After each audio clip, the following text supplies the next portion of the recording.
আমরা মনে করি যে কেবল ব্যক্তিকে সরালেই সমস্যার সমাধান হবে না, বরং যেই রাষ্ট্রীয় কাঠামোর মধ্য দিয়ে এই ধরনের ফ্যাসিজম তৈরি হয় সেই কাঠামোরও বিলোপ করে একটি নতুন বাংলাদেশ, একটি নতুন রাজনৈতিক বন্দোবস্ত আমাদের করতে হবে। সেই জায়গা থেকে শেখ হাসিনার পতন আমাদের প্রথম ধাপ আন্দোলনের, যেটা আমরা অর্জন করেছি। এখন আমরা দ্বিতীয় ধাপের দিকে আমাদেরকে যেতে হবে। সেজন্য আমরা মনে করি এই যে অভ্যুত্থানকারী ছাত্র নাগরিক, তাদের প্রস্তাবিত আমরা একটি প্রস্তাব করব আগামী 24 ঘন্টার মধ্যে। আমরা একটি অন্তর্বর্তীকালীন জাতীয় সরকারের প্রস্তাব করব।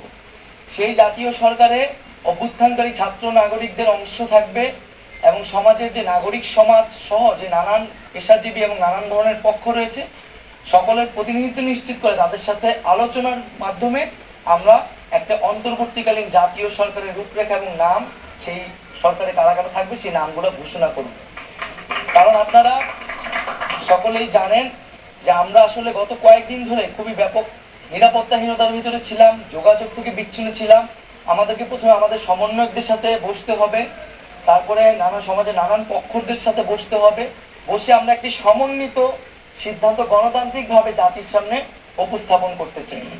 সেটা আগামী 24 ঘন্টার মধ্যে আমরা সেই অন্তর্বর্তীকালীন জাতীয় সরকারের রূপরেখা প্রস্তাবনা করব। যারা এই আন্দোলনে শহীদ হয়েছে তাদেরকে আমরা জাতীয় বীর হিসেবে ঘোষণা করছি। এবং এছাড়াও যারা এই ফ্যাসিস্ট রেজিমে গত কয়েক বছরে শহীদ হয়েছেন তাদেরকেও আমরা আজকের এই দিনে স্মরণ করছি। এবং আমরা বলেছিলাম যে শেখ হাসিনার পদত্যাগই কিন্তু একমাত্র সমাধান হবে না।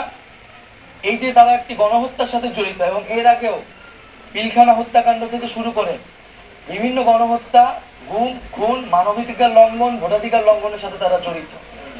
এর অবস্থায় বিচারের ব্যবস্থা করতে হবে। শেখ হাসিনা পালিয়ে গেলেই হবে না, আমরা তাকে বিচারের আওতায় আনব। এবং শুধু ফ্যাসিবাদ, যারা ফ্যাসিজমে সরাসরি সহায়তা করেছে এবং তাদের সমর্থক, তাদেরকে বিচারের আওতায় আনা হবে। এবং আমরা বলতে চাচ্ছি যে অভ্যুত্থানকারী ছাত্র নাগরিকের সমর্থিত বা প্রস্তাবিত সরকার ছাড়া আমরা কিন্তু আর কোনো ধরনের সরকারকে সমর্থন করব না। সেটা সেনা সমর্থিত সরকার হতে পারে বা জরুরি অবস্থা দিয়ে রাষ্ট্রপতি শাসিত সরকার হতে পারে। আমরা এই ধরনের কোনো সরকারকে বিপ্লবী ছাত্র জনতা গ্রহণ করবে না। আমরা ঘোষণা করছি যে যে সকল আমাদের আন্দোলনের শিক্ষার্থী সমন্বয়ক ডাকসুর সভা সম্পাদক আক্তার হোসেনকে এখনো জেলে বন্দী করে রাখা হয়েছে, আমাদের সমন্বয়ক ইব্রাহিম নীরব সহ সারা দেশেই বিভিন্ন সমন্বয়ক, আন্দোলনকারী এবং নিরপরাধ ব্যক্তিদের গ্রেফতার করে রাখা হয়েছে কারাগারে। আমরা সকল কারাবন্দীদের এই আন্দোলনের কারাবন্দী এবং এছাড়াও এই ফ্যাসিস্ট রেজিমে যে নিরপরাধ ব্যক্তি এবং রাজবন্দী করে রাখা হয়েছে তাদেরকে আগামী 24 ঘন্টার মধ্যে মুক্ত করার ঘোষণা করছি। তাদেরকে 24 ঘন্টার মধ্যে আমরা আমাদের সাথে রাজপথে দেখতে চাই। এবং আমরা মুক্তিকামী ছাত্র জনতার প্রতি আহ্বান রাখছি যে তারা যাতে আমাদের কাছ থেকে যে 24 ঘন্টার মধ্যে আমরা যে চূড়ান্ত সরকারের রূপরেখা দিব তা ঘোষণার আগ পর্যন্ত তারা যাতে রাজপথে অবস্থান করে। এবং এক্ষেত্রে আমাদেরকে সতর্ক থাকতে হবে যে আন্দোলনের সুযোগে এখানে ফ্যাসিবাদের দোসররা এখনো নানান ধরনের অঘটন, নাশকতা, সহিংসতা করে এই আন্দোলনের ন্যায্যতাকে প্রশ্নবিদ্ধ করার চেষ্টা করে দিতে পারে।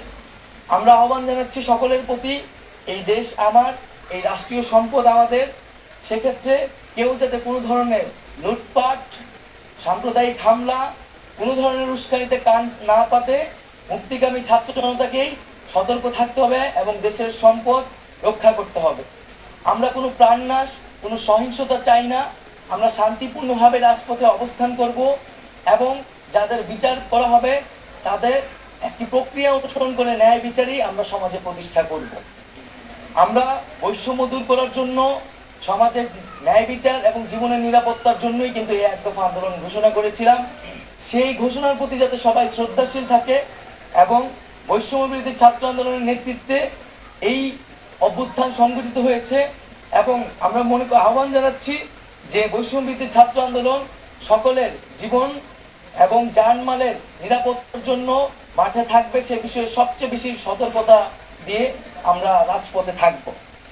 এবং আমরা আহ্বান জানাচ্ছি, আমরা ঘোষণা করছি যে যাতে বাংলাদেশে আমরা একটা ঐক্যবদ্ধভাবে এই গণ অভ্যুত্থানের কাছাকাছি গণ অভ্যুত্থানের মাধ্যমে সরকার প্রদান করেছি, আমাদের এখন ঐক্যবদ্ধ থাকতে হবে। এই ঐক্যবদ্ধ নষ্ট করার সকল পরিকল্পনাকে নস্যাৎ করে দিতে হবে। সেজন্য আমরা বারবার বলেছি যে আমরা এই হাসিনা রেজিম, এই ফ্যাসিবাদী ব্যবস্থার বিপরীতে, খুনি সরকারের বিপরীতে প্রতিবাদী জনতা। এখানে কোনো দল মত ধর্ম নির্বিশেষে আমরা সবাই ঐক্যবদ্ধ হয়েছি। এখানে কোনো ধরনের সাম্প্রদায়িক উস্কানি, কোনো ধরনের নাশকতা বা বিভাজনের চেষ্টা করা হলে মুক্তিকামী ছাত্র জনতাকে তা রুখে দিতে হবে। আমি আবারও এই গণ অভ্যুত্থানের জন্য সকলকে ধন্যবাদ জানাচ্ছি, সকলকে অভিনন্দন, দেশবাসীকে অভিনন্দন জানাচ্ছি এবং আমরা আগামী 24 ঘন্টার মধ্যেই অন্তর্বর্তীকালীন জাতীয় সরকারের রূপরেখা হাজির করব। তার জন্য সকল পক্ষের সাথে আমরা আলোচনা করব, আমাদের সকল সমন্বয়কদের সাথে আলোচনা করব এবং এই কাজটি করার জন্য আমরা একটি লিয়াজু কমিটি হয়তো রাতের মধ্যেই প্রেস রিলিজের মাধ্যমে আপনাদেরকে জানিয়ে দিব যে আমাদের পক্ষ থেকে কারা আসলে এই বিভিন্ন পক্ষের সাথে আলোচনায় বসবেন। এক্ষেত্রে আপনাদের যদি আর কোনো প্রশ্ন থাকে, জিজ্ঞাসা থাকে, সেই প্রশ্নগুলো আলোকে হয়তো আমরা কোনো কথা বলতে পারি।